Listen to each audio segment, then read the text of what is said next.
More information now trickling in. Israel has decided to halt all security procurement from France. The decision to stop these purchases was made under the directive of Defense Minister and the ministry concerned.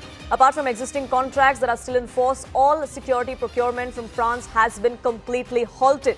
This seems to be a sign of desperation coming in after many allies who used to be allies, Akanksha, of the United States of Israel are not continuing to be those allies anymore. Absolutely. And in fact, in this latest information that you've just shared with our viewers, which has been put out there by Jerusalem Post, they are quoting directives which have been sent out by Israel's Defense Minister, Israel Katz, and even the Director General of the Defense Ministry, Amir Baram. Apart from existing contracts that are still in force, all security procurement from France will in fact be halted, is the word coming in, and these are confirmed reports which have been shared by Jerusalem Post. Now, we must give the history that goes over there. The hostilities between Israel and France have in fact been growing ever since the war in Gaza.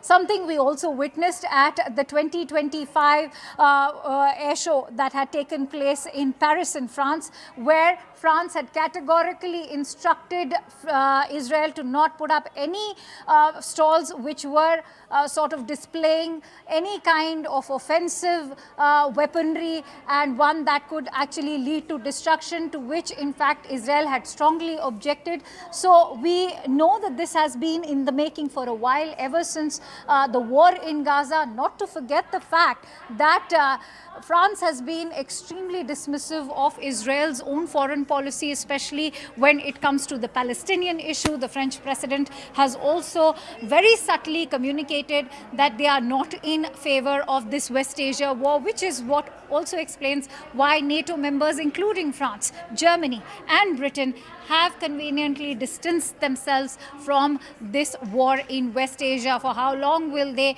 sort of be able to avoid this war or get sucked into it? We'll have to see. But the defense procurements currently being put on a hold by Israel is something which is on expected lines and was in the making. We'll have to see how far this goes.